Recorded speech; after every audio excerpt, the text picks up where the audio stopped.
Hi, I'm going to go over some of the basics of constructing an argument, and these are most fundamental in constructing your opening speech. So, this is the part of the public forum debate that you can prepare ahead of time. Most students have their full opening speech pre-written. Now, of course, you don't want to read it just word for word and sound robotic. You want to improvise and make it natural as you speak. However, preparation of a good 4-minute opening speech in public forum is essential to setting yourself and your team up for success. So, the first component that's very important and more important for the pro team, and remember, you don't know whether you're going to be pro or con until right before the debate. You're going to determine this based on a coin toss. And if you win, you get to pick the side that you feel is strongest. But if you don't, then the other team gets to pick, and you may end up with the one you wanted or not. So you might be pro or con. You need to be prepared with 2 opening speeches for both. If you happen to be pro, meaning you support the resolution, so in this case, it would be that yes, we should abolish birthright citizenship in the US. That means you have the burden of proof. So you have to prove that society would be better if we did this. The con team simply has to prove that by leaving things alone, it's actually better the way it already is. So, back to the definition of key terms. This is something that debaters, novice debaters especially, sometimes omit, and this can be to their extreme detriment. The pro team needs to define the key words and make it clear what you're going to talk about. The con team has the right to question these definitions, so the definitions can't be made up. You do need to do a bit of research and have some sources to back up your definitions. So, birthright citizenship in our resolution is the first term that really needs to be defined. You may define it as automatic citizenship granted to babies born on US soil, but you may do some other research and find that the terms are slightly different. You want to pick something that supports the overall argument, but that is a true definition. The second term, I think, in our resolution that really needs to be clarified is abolished. So most of us know that abolished means to be eliminated or gotten rid of. However, a good definition is going to explain how that actually rolls out in society.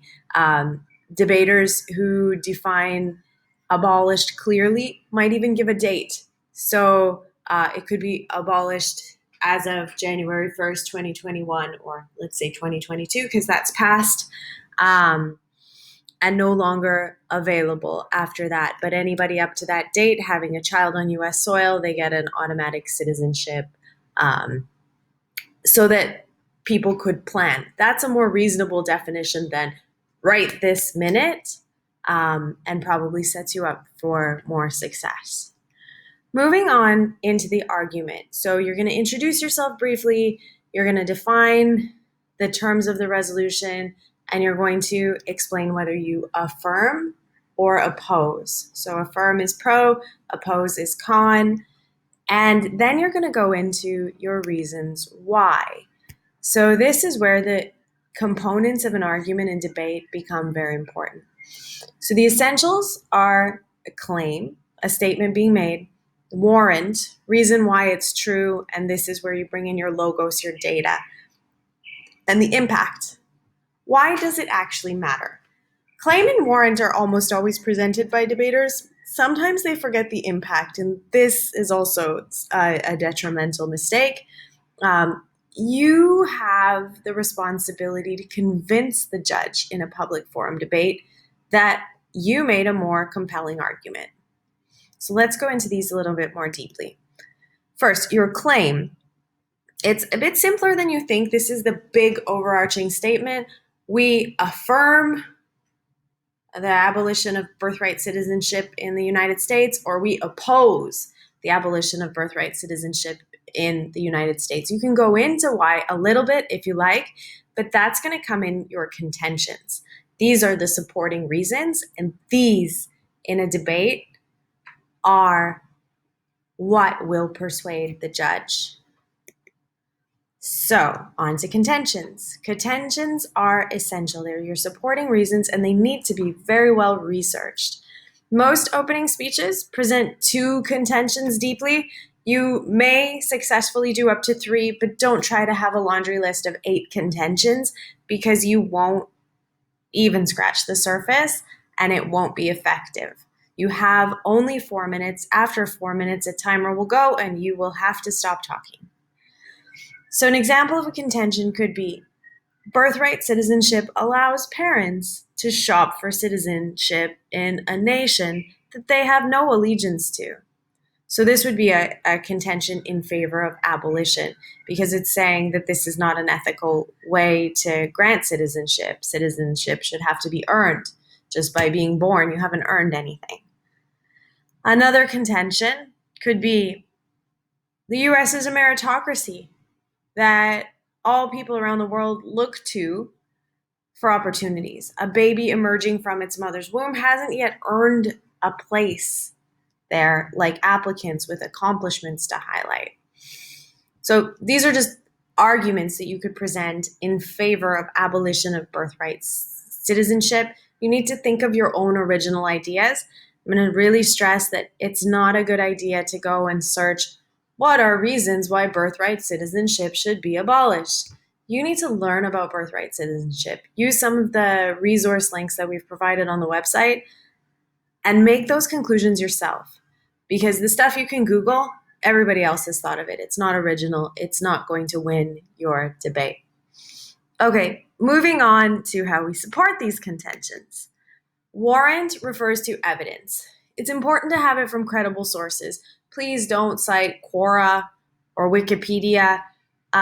You do need to verbally cite the source. So usually if you have an author's name, you say the surname. So according to Lewis, blah, blah, blah. But you need to prove your contentions with credible examples. These can be qualitative, could be a case study, or they could be quantitative, statistics, data. I recommend a balance of both. And it's important because good debaters will, in Crossfire, challenge you on your evidence. Where did you get that information? Can you provide some details on your sources? They are welcome to ask that. And if your sources aren't great, that will influence the judge's opinion of your argument. Okay, and it's not finished with your claim and warrant or your contentions and your warrant. You still need to go into the impact. So why does it matter? It is the most commonly forgotten component of the argument, but it's very essential. So if you tell me, for example, that it allows parents to shop for citizenship in a nation they have no allegiance to, you give me an example of people who came to the US, got their baby a passport, and then flew back to their home country. That child is an American citizen, but spent only its first month of life there. And then they go on to do things that are uncitizenly or unbecoming of a citizen of the United States. You give me that example, but why does it matter? So for the impact, it's important to state what it proves in relation to your argument. So you can say, that just proves that birthright citizenship is providing this opportunity for an advantage in the future, an advantage in life to people who haven't earned it. Explain those kind of things. All right. And finally, this does tie into warrant, but research is important. I mentioned this briefly before, but 2 elements are essential in debate with regard to research. 1, use your own original ideas. Academic honesty is an expectation.